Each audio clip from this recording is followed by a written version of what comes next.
Dear बच्चों, आज हम इलेक्ट्रिक करंट का 2 जिसमें बात करेंगे ओम्स लॉ और रेसिस्टेंस के बारे में। So what is the today's topic is Ohm's law and resistance. What is Ohm's law? It is stated that potential difference across the conductor across the end of conductor is directly proportional to electric current or current. Okay, that is Ohm's law. That means potential difference is directly proportional to current. That is Ohm's law. हम लोग यहाँ क्या रखे हैं, एक कोई भी metal का टुकड़ा लिए हैं जिसको क्या कहते हैं, कंडक्टर। कंडक्टर में क्या कर रहे हैं, यहाँ 10 वोल्ट दिए हुए हैं पोटेंशियल डिफरेंस, यहाँ 0 वोल्ट दिए हुए पोटेंशियल डिफरेंस। मतलब एक साइड ज्यादा है, एक साइड लो है वोल्टेज। तो क्या होगी, तो करंट तो इसमें फ्लो होगी। Current flow from high voltage to low voltage. होता क्यों है ऐसा? क्योंकि हमने यहाँ प्लस चार्ज रखा है, प्लेट रख रखा है, तो पॉजिटिव पॉजिटिव पॉजिटिव चार्ज। जानते हैं कि कोई भी एक कंडक्टर, कॉपर, सिल्वर, चांदी, सोना कुछ भी हो, तो उसमें इलेक्ट्रॉन्स होंगे। तो इलेक्ट्रॉन्स किधर अट्रैक्ट करना चाहता है, तो इलेक्ट्रॉन्स जाना चाहता है प्रोटॉन की ओर। तो ये प्रोटॉन की ओर इलेक्ट्रॉन जा रहा है। इलेक्ट्रॉन जिधर बहता है उसके अपोजिट में करंट बहता है, या फिर यूं कह लो कि हाई वोल्टेज से लो वोल्टेज की ओर करंट बहता है, फ्लो करती है हाई वोल्टेज से लो वोल्टेज की ओर। तो ये कैसा डायरेक्शन, इधर करंट की डायरेक्शन है। कितना, 10 वोल्ट है यहाँ और 0 वोल्ट है। हाई वोल्टेज से लो वोल्टेज की ओर कितना, 1 एम्पियर फ्लो कर रही है पहला केस में। वहीं अगर हम दूसरा केस देखें, दूसरा केस में क्या किया, वोल्टेज को दुगुना कर दिया, 20 वोल्ट, और यहां वही रहने दिए हैं 0 वोल्ट। मतलब यहां भी पोटेंशियल का डिफरेंस है, अंतर है। तो यहां भी इलेक्ट्रॉन होगा, यहां भी पॉजिटिव चार्ज ज्यादा बढ़ गया है। तो क्या होगा, इलेक्ट्रॉन्स जाएगा किधर, पॉजिटिव चार्ज की ओर अट्रैक्ट करेगा। तो क्या होगा, हाई वोल्टेज से लो वोल्टेज की ओर करंट बहेगा। मतलब इलेक्ट्रॉन जिधर जाएगा उसके अपोजिट की डायरेक्शन में, अपोजिट डायरेक्शन में करंट फ्लो करेगा। तो अपोजिट डायरेक्शन में करंट फ्लो करेगा कितना, 2 एम्पियर। और ये सारे सपोज डाटा है, एग्जैक्ट डाटा नहीं है कि 10 वोल्ट और 0 वोल्ट रहेगा तो 1 एम्पियर ही प्रोड्यूस कर देगा। ये एक मैंने सपोज ले लिया है, मतलब मान के ले लिया कि इतना कर रहा है। तो क्या देखें कि 10 वोल्ट में 1 एम्पियर, सपोज 20 वोल्ट में 2 एम्पियर, जैसा कि हम लोग दोनों केस में देखें। तो ये दोनों केस जो है वो कब होती है, कब ये दोनों केस में सेम रहेगी, कब, जब टेम्परेचर कांस्टेंट रहेगा। मतलब आप एक रूम के अंदर एक्सपेरिमेंट को अगर कर रहे हैं तो टेम्परेचर कांस्टेंट तो होनी चाहिए। All physical condition remain same. Physical condition मतलब क्या, भौतिक गतिविधियां वहां भी सेम, सामान्य होनी चाहिए। जैसे मैं बोलूं, मतलब नमी नहीं होना चाहिए, है ना, टेम्परेचर हाई नहीं होना चाहिए, लाइट बहुत ज्यादा हीट वाला नहीं होना चाहिए, प्रेशर, एटमॉस्फेरिक प्रेशर होनी ही चाहिए, सेम प्रेशर होनी चाहिए जो प्रेशर में पहला केस देखा उसी केस में दूसरा। तब क्या होगा, 10 वोल्टेज 0 वोल्टेज, 20 वोल्टेज 0 वोल्टेज, तो 1 एम्पियर तो 2 एम्पियर, मतलब 2 गुना हो गया इस केस में, सेकंड वाले केस में। अब हम इसकी ग्राफ की बात करते हैं। तो इसकी ग्राफ में ये मान लेता हूं y एक्सिस है और ये मान लेता हूं x एक्सिस है। अब आप यहां देख रहे होगे y एक्सिस में क्या है, पोटेंशियल डिफरेंस दे रखे हैं, और एक्स एक्सिस में क्या है, करंट दे रखे हैं। तो मैं मानता हूं ये पहला पॉइंट है और ये दूसरा पॉइंट है। पहला पॉइंट में 10 वोल्ट है, 10 वोल्ट है, तो कितना एम्पियर करंट को कर रहा है, 1 एम्पियर। तो इसको केवल आई लिखे, मतलब 1 एम्पियर भी लिख सकते हैं, है ना, 1 आई, है ना, 2 एम्पियर 2 एम्पियर भी लिख सकते हैं, ऐसा भी लिख सकते हैं। तो क्या, 10 वोल्ट से 1 एम्पियर, 20 वोल्ट से 2 एम्पियर। तो ग्राफ कैसा दिख रहा है, ये straight, of course straight graph दिख रहा है, ठीक है। ये कैसा दिख रहा है ग्राफ, स्ट्रेट ग्राफ। ऑलवेज, हमेशा कैसा ग्राफ बनाता है, जब ओम्स लॉ रहेगा और ओमिक कंडक्टर रहेगा तो हमेशा क्या होगा, delta V, potential difference is directly proportional to current रहेगा और हमेशा स्ट्रेट लाइन ग्राफ्स बनाता है। ओके, हमेशा कैसा ग्राफ बनाता है, स्ट्रेट लाइंस ग्राफ्स बनाता है। इसमें अगर हम बात करें तो जैसा कि हमने ओम्स लॉ के डेफिनेशन से क्लियर कर लिए कि डेल्टा V मतलब potential difference is directly proportional to current, electric current. तो अगर ये proportionality sign, directly proportionality sign को हटाना है तो क्या करते हैं हम लोग, इक्वल टू का साइन लाते हैं, और इक्वल टू का साइन लाने के लिए हम लोगों को एक कांस्टेंट टर्म लाना पड़ता है। आप अभी तक जितने फॉर्मूला देखे होंगे जो डायरेक्टली प्रोपोर्शनल वाला यूज हुआ होगा, जैसे F is equal to ma, तो जितने भी हैं जो डायरेक्टली प्रोपोर्शनल होता है उसमें कुछ कांस्टेंट टर्म आते हैं, जैसे के Q1 Q2 अपन R स्क्वायर वाला जो होगा वो क्या है, के कांस्टेंट है। उसी प्रकार से क्या है, delta V is equal to I, directly proportional था तो इक्वल टू लाए तो एक कांस्टेंट टर्म लाए R, और ये R क्या है, R इज रेसिस्टेंस। R क्या है, resistance, constant for all given conductor. Resistance मतलब क्या है, करंट को जो रोकता हो, और रोकने का बल जो है हर एक कंडक्टर का, अलग अलग कंडक्टर का, लोहा, टीना, सोना, चांदी, हर का में मोटा, वो पतला, छोटा, नाटा, क्या है, हर लोगों का बल अलग अलग है रोकने का, मतलब रेसिस्टेंस अलग अलग कंडक्टर का अलग अलग है। रेसिस्टेंस इज इक्वल टू, अगर मैं इसको यहां रहने दूं और ये I को अगर यहां बटा दे दूं और इसको उठा के यहां कर दूं तो क्या हो जाएगा, डेल्टा V अपन I। तो ये देखिए डेल्टा V अपन I हो गया, किसके बराबर, R के बराबर। तो ये हो गया R is equal to potential difference upon current. Okay, potential difference का वोल्टेज और वोल्टेज का V लिख दिए सिंबल, करंट का यूनिट एम्पियर, एम्पियर का कैपिटल A लिख दिए। वोल्टेज अपन एम्पियर को क्या बोलते हैं, ओम, OM नहीं, OHM, और इसका सिंबल क्या है, ऐसा, हेडफोन के जैसा। ओके, एक चीज और बात है इसमें, क्या R जो है वो यहां आपको दिख रहा होगा कि V पर डायरेक्टली प्रोपोर्शनल है, मतलब वोल्टेज पर डायरेक्टली प्रोपोर्शनलिटी है, पोटेंशियल डिफरेंस पर डायरेक्टली प्रोपोर्शनल है, और R का इनवर्सली प्रोपोर्शनल है, किसके साथ, करंट के साथ, रेसिस्टेंस का करंट के साथ इनवर्सली प्रोपोर्शनलिटी है। लेकिन आपको जान के आश्चर्य होगा कि ये क्या होती है, कांस्टेंट। तो मतलब वोल्टेज पर, पोटेंशियल डिफरेंस पर और करंट पर कौन डिपेंड नहीं करता, रेसिस्टेंस। रेसिस्टेंस डज नॉट नहीं करता है, डिपेंड्स ऑन पोटेंशियल डिफरेंस और current. Okay, so what, R is constant. R कैसा है, कांस्टेंट है। तो R कैसा है, कांस्टेंट है। यहां मिसकंसेप्शंस है लोगों में, क्या कि that is R is directly proportional to potential difference. ये पोटेंशियल डिफरेंस पे डिपेंड नहीं करता। जैसे हम एक बात करें, फॉर्मूला आप जानते होंगे, density is equal to mass upon volume. But density जो होती है ना वो मास पे डिपेंड करता है ना वो वॉल्यूम पे डिपेंड करता है। वो डेंसिटी डिपेंड करता है क्या चीज है, वो पानी है, मरकरी है, दूध है, सबका अलग अलग डेंसिटी है, सोना है, अलग अलग डेंसिटी होती है ना। तो मतलब उसी प्रकार से R जो है mass, density is equal to mass upon volume, R is equal to potential difference upon current. तो पोटेंशियल डिफरेंस और करंट पे डिपेंड नहीं करता। बात याद रखिएगा, आपसे ये क्वेश्चन पूछा जाएगा, आप गलती कर जाएंगे, इसलिए गलती नहीं कीजिएगा, मैं बताता हूं, गलती नहीं कीजिएगा, ठीक है। अच्छा, एक और बात करूं, रिफ्रैक्टिव इंडेक्स के बारे में हमने खुद अपनी वीडियो में बता रखा है, क्या कि मीडियम में लाइट का स्पीड अपॉन एयर में लाइट का स्पीड, दोनों में मीडियम का तो सेम रहेगा, मान लेते लाइट का स्पीड, एयर का स्पीड, एयर में लाइट का स्पीड, तो हो जाता क्या है, रिफ्रैक्टिव इंडेक्स। तो रिफ्रैक्टिव इंडेक्स मतलब सबका अलग अलग होता है रिफ्रैक्टिव इंडेक्स।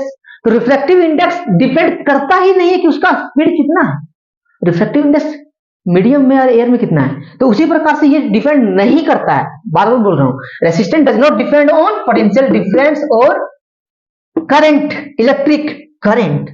तो आपको एक बात याद आ रही होगी कि डिपेंड किस पर करता है। तो ये डिपेंड किस पर करता है, तो डिपेंड किस पर करता है, तो रेसिस्टेंस डिपेंड्स ऑन कंडक्टर। मैंने अभी बताया एक मोटू आदमी एक पतलू आदमी, मोटू आदमी ज्यादा रोकने का कोशिश करेगा, ज्यादा आसानी से रोक लेगा। मटेरियल ऑफ कंडक्टर पे, इस पर मटेरियल पे डिपेंड करता है, किस चीज का बना है, कॉपर का, सोना का, चांदी का, जिंक का, मेटल का, टीन का, कोई मेटल है। मोस्ट ऑफ द मेटल्स जो हैं वो फॉलो करते हैं ओम्स लॉ को, और जो फॉलो करते हैं उसको बोलते हैं ओमिक कंडक्टर। तो जितने ओमिक कंडक्टर है उस पर डिपेंड करता है कौन? रेसिस्टेंस डिपेंड करता है, रेसिस्टेंस डिपेंड करता है। अब मैं रब करूं,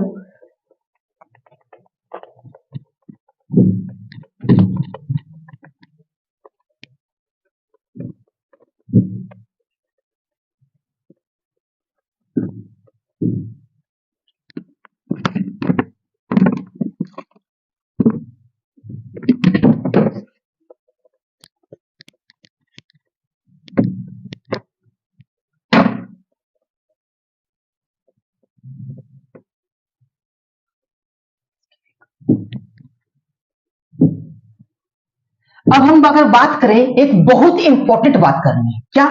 ग्राफ्स के बारे में। क्यों ये डेल्टा V अपन आई क्यों आया? तो ग्राफ्स बताएगा कैसे आया। तो चलिए देखते हैं ग्राफ्स। ग्राफ्स किसके? ग्राफ्स पोटेंशियल डिफरेंस की और इलेक्ट्रिक करंट की ग्राफ्स देखता हूं। ये एक्स एक्सिस, ये वाई एक्सिस मान लेता हूं। अगर मैं बोलूं कि ग्राफ स्ट्रेट लाइन बनती है, ग्राफ स्ट्रेट लाइन बनती है, इधर डेल्टा V, इधर I करंट है ना, इधर करंट, इधर डेल्टा V। ओके, तो अब हम किस पर देख रहे हैं कि देख क्या रहे हैं? Slope of delta V versus I है, डेल्टा V वर्सेस I, ये एक्स एक्सिस, ये वाई एक्सिस। ओके, तो इसमें हमको बात करनी है क्या? अगर हम इसमें देखें तो ये कैसा है? Straight line. ग्राफ कैसा दिख रहा है? Straight line. अगर मैं इसकी स्लोप की बात करूं, स्लोप क्या है? यही स्लोप है, ये स्लोप जैसा दिख रहा है ना, ये स्लोप है। स्लोप है तो कुछ थीटा से झुकी हुई होगी, मान लेते हैं थीटा होगी कुछ। हर जगह थीटा क्या देख रहे हैं आप? सेम है, क्योंकि स्लोप सेम है। स्लोप है मतलब ढलान है, स्लोप मतलब क्या है? ढलान है। मैं अगर इसमें बोलूं स्लोप क्या है, तो slope is equal to tan theta. आपको आध होगी, नहीं है तो कोई बात नहीं, रख लीजिए अब से आध। Slope is equal to tan theta, और थीटा क्या? ये एंगल, स्लोप और इसके बीच का एंगल थीटा। तो slope is equal to tan theta. Tenth में आप मैथ्स में पढ़े होंगे, इसको एम से भी डिनोट करते हैं, पर यह भी आपको नहीं जाननी है। तो slope is equal to tan theta. और आपने साइन कॉस थीटा वाला टर्म में, मतलब ट्रिग्नोमेट्रिक में पढ़े होंगे, sine theta is equal to P by H, cos theta is equal to B by H, tan theta is equal to H H cancel, तो P by B. तो tan theta is equal to क्या होती है? P by B. और इसमें अगर देखें, ये इसको ऐसे लाइन बना देती है, ट्रायंगल बन जाएगा। इसका परपेंडिकुलर कौन है? Y axis. तो P में क्या है? P में क्या है? डेल्टा V है। वाई एक्सिस P में क्या है? डेल्टा V है। तो यहां क्या लिखेंगे? डेल्टा V, या यू रहने दो, कौन है? वाई एक्सिस, तो Y रख दो। B में क्या है? बेस में I, तो I, इसी को लिखते हैं y2 minus y1, change in potential difference upon x2 minus x1, change in current. जैसे मैंने यहां बनाया था 1 एम्पियर, यहां बनाया था 10 वोल्ट, यहां बनाया था 2 एम्पियर, यहां बनाया था 20 वोल्ट। उसी प्रकार से ये मैं यहां बना दूं मैं 8 एम्पियर, तो यहां हो जाएगा 80 वोल्ट। यहां बना दूं 5 एम्पियर, तो यहां हो जाएगा 50 वोल्ट। तो ये क्या देख रहे हैं? कि चेंज हो रही है, करंट में चेंज और पोटेंशियल डिफरेंस में चेंज। और ये जो y2 माइनस y1 को क्या कहते हैं? Change in potential difference. इसको लिख देते हैं डेल्टा v से। डेल्टा v अपन ये क्या है? x2 माइनस मतलब x एक्सिस में क्या है? करंट, तो ये करंट का चेंज और पोटेंशियल डिफरेंस का चेंज अपन करंट का चेंज को हमने क्या दिया था? अभी फॉर्मूला दिया था ना, बताया था, R is equal to V upon I, delta V upon I। तो ये क्या है? रेसिस्टेंस है। यस यस, तो ये ढलान जो है ग्राफ का वो हमें क्या दे रहा है? रेसिस्टेंस दे रहा है, रेसिस्टेंस दे रहा है। मतलब पोटेंशियल डिफरेंस का और करंट का ग्राफ हमको क्या निकाल के दे देता है? रेसिस्टेंस देता है। और ये इसका फॉर्मूला भी हो गया कि कैसे आया। ओके, तो ये रेसिस्टेंस का फॉर्मूला हो गया कैसे आया। अब मैं फिर से चलूं वहां जहां से हम लोगों ने बात करना रोकी थी। रेसिस्टेंस डिपेंड करता है किस पर? अलग अलग मटेरियल पे, अलग अलग मटेरियल पे। किस चीज का बना है वो आदमी? चांदी का बना है आदमी, सोना का बना है, कॉपर का बना है, टिन का बना है, जिंक का बना है, एल्युमिनियम का बना है, लोहा का बना है, किस चीज का बना है वो पर्टिकुलरली उस पर डिपेंड करता है। मतलब वो conductor, most of the metal क्या है? कंडक्टर जो है वो कंडक्टिव पे डिपेंड करता है, मटेरियल पे डिपेंड करता है। कौन? रेसिस्टेंस। किस पर डिपेंड नहीं करता? पोटेंशियल डिफरेंस पे डिपेंड नहीं करता, करंट पे डिपेंड नहीं करता। Okay okay okay.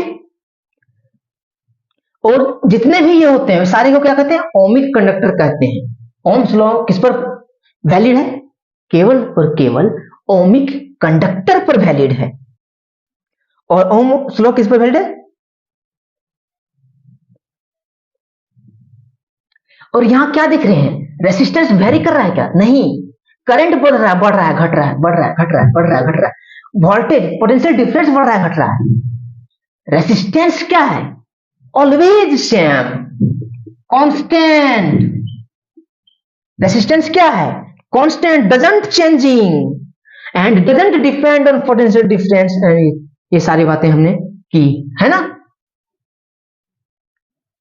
ओके, अब मैं आपसे पूछूं क्या, जैसे सपोज हम बैक आते हैं, ये एक पीस है, कॉपर का टुकड़ा ले लेते हैं, मान लेते हैं ये Cu का टुकड़ा है, कॉपर का टुकड़ा। एक छड़ था मेरा घर में, उसको काट दिए। अब क्या देख रहे हैं? जब काटे उसको तो उसका एक साइड जो कटा हुआ हिस्सा है उसका क्या? ये एरिया है, एरिया ऑफ सर्कल। मतलब कुछ ऐसा होगा और कुछ ऐसा होगा। यहाँ उसका बेस में खड़ा करेंगे रड को ऐसे, तो ये काटे हैं तो इसका होगा, तो इसको खड़ा करेंगे तो ये ऐसा होगा, तो मतलब इसका कुछ एरिया है। और ऐसे ऐसे circle circle circle circle circle circle बनाएंगे बहुत सारा, तो इस तरह बन जाएगा रॉड। तो ये रॉड है और इस रॉड में क्या है? उसके कुछ लंबाई है, लेंथ L, उसका एरिया को मान ली है कैपिटल A। तो मान लेते हैं करंट इस दिशा में जा रही है, मान लेते हैं करंट ऐसे जा रही है, ठीक है, ऐसा है। तो रेसिस्टेंस बराबर क्या? रो L अपन एरिया, रो L लेंथ अपन एरिया। वो इसमें रो क्या है इसको आप याद रखिएगा, रेसिस्टेंस निकालने में काम आ जाएगी आपको। तो resistance is equal to, resistance क्या है? Rho L upon area. इसको क्या पढ़ते हैं? Rho rho rho, RHO, RHO नहीं, सिंबल रो। Okay, rho. तो ये क्या है? Rho length upon area. तो रेसिस्टेंस डिपेंड करता है किस पर? मटेरियल पे। मटेरियल का क्या? लंबा कितना है, एरिया कितना है। तो लेंथ पे डिपेंड करता है और एरिया पे डिपेंड करता है। मैंने वही बोला, एक आदमी है, कितना रोकेगा? वो कितना लंबा है, कितना चौड़ा है, कितना मोटा है, कितना एरिया में फैला है, उतना ज्यादा अधिक बल है तो उतना आसानी से रोकेगा। तो रेसिस्टेंस को रोके, रेसिस्टेंस मतलब क्या? रोकना। तो रोकने का काम कौन कर रहा है? लेंथ और एरिया। इसको क्या कहते हैं? पढ़ते हैं रो। रो मतलब रेसिस्टिविटी लिखा हुआ है। रेसिस्टिविटी है क्या? गुण। आदमी के पास क्या होता है? गुण है, बहुत शक्तिशाली है, अर्जुन तीरंदाज था, मतलब क्या? उसको गुण है। तो ये क्या है? Property of material. रेसिस्टिविटी क्या है? Property of material. किसका? कॉपर लिए हैं तो कॉपर का प्रॉपर्टी है। अगर सिल्वर लेते तो सिल्वर का प्रॉपर्टी होता, चांदी लेते, सोना लेते तो सोना का प्रॉपर्टी होता। जो मटेरियल लेते, जो मेटल लेते, जो भी मेटल लेते उसकी रेसिस्टिविटी सेम होती। तो रेसिस्टिविटी क्या होती है, हमेशा कांस्टेंट होता है उस पर्टिकुलर चीजों का। जैसे मैं बोलूं सोना सोना सोना सोना सोना, तो सोना का रेसिस्टिविटी क्या, constant. Tin tin tin tin tin, tin का क्या, constant. Copper copper copper copper copper, copper का रेसिस्टिविटी क्या, कांस्टेंट। मतलब एक पर्टिकुलर आदमी का पर्टिकुलर गुण क्या है, कांस्टेंट।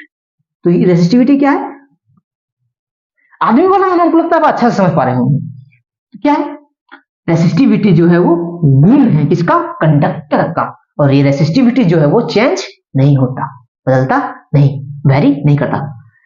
रेसिस्टेंस बदलता है किसकी, लेंथ अपन एरिया कारण, मटेरियल का कितना बड़ा आदमी है, लंबा, लेंथ, चौड़ा, एरिया कितना है ना। अब अगर हम बात करें, अब हम बात करें, यहां ले रखे हैं एक थिन पतला सा तार, किसका, मान लेते हैं कॉपर का। मोटा सा तार, ठीक, किसका, कॉपर का ही मान लेते हैं। कॉपर का और कॉपर का ले लिए, मतलब क्या, रो इसका भी सेम, रो इसका भी सेम, दोनों का रो क्या है, सेम सेम हो गया। मतलब दोनों कॉपर का बनल है, एक छोट है, एक पातल, एक पतला है, एक मोटा है। तो पतला है तो क्या होगा, तो इसमें बदल रही है क्या, क्या बदल रही है, इसकी एरिया बदल रही है। ये एरिया है, ये दुगुना एरिया है, 2 ये मान लेते हैं। तब क्या है, तो इसमें क्या है, लेंथ, इसका लेंथ इतना सा है, इसका लेंथ यहां से इतना है, तो लेंथ बदल रही है। मतलब क्या देख रहे हैं, अगर हम बोलूं एक मोटा आदमी है, ठीक है, मतलब उसको बहुत ज्यादा बॉल रोकने का था, और उसको और रास्ता भी उसका बहुत बड़ा कर दूं तो आसानी से चल जाएगा, जैसे खल्ली, और है आसानी से जाएगा। कब, जब बड़ा रहेगा तब। खल्ली को ही पास करें इतनी पुचकू गेट में, चलना मुश्किल होगा। तो मतलब इसमें रेसिस्टेंस कम होगा, किसमें, छोटा वाला में। इसमें रेसिस्टेंस ज्यादा होगा, मतलब वेरी कौन कर रहा है, रेसिस्टेंस। लेकिन रेसिस्टिविटी रो क्या है, इसमें भी कांस्टेंट, इसमें भी कांस्टेंट। क्यों, क्योंकि सेम मटेरियल का बना है। किस पर डिपेंड करता है, प्रॉपर्टी ऑफ मटेरियल। जैसे एक छोटा सा ले लेता हूं सिल्वर का, सोना का ले लेते हैं, एजी, सिल्वर ले लिए, ठीक है, और ये ले लिए, इसको भी ले लिए, सेम ले लेते हैं, ठीक है। तो इसमें क्या हो गया, रेसिस्टिविटी दोनों का सेम हो गया। अब इसका लेंथ बड़ा है, लॉन्ग है, छोटा है, इसका लेंथ छोटा है, तब अब क्या होगा, तो लेंथ बड़ा तो रेसिस्टिविटी बड़ा, एरिया, इसका एरिया कम है, इसका एरिया ज्यादा है, एरिया बड़ा तो सेकंड वाला का रेसिस्टिविटी कम। तो वही बताए क्या कि यहां इसका आदमी का एरिया बड़ा था, एरिया बड़ा था तो रेसिस्टेंस क्या था, कम, आसानी से जा पा रहा था खल्ली। जब मैंने एरिया घटा दिया तो खल्ली फंस गया था और यूं यूं हिल रहा है ना। Don't be serious if you love the great खली, बिकॉज इंडिया का मोस्ट फेमस रेसलर है ना, वर्ल्ड का मोस्ट फेमस रेसलर है, इंडिया को छोड़, जस्ट फॉर फन, अपने ऊपर दिल की बात मान लेना, ठीक है। तो अब हम अगर बात करें, अब हम बात करें एक न्यूमेरिकल की ओर चलते हैं।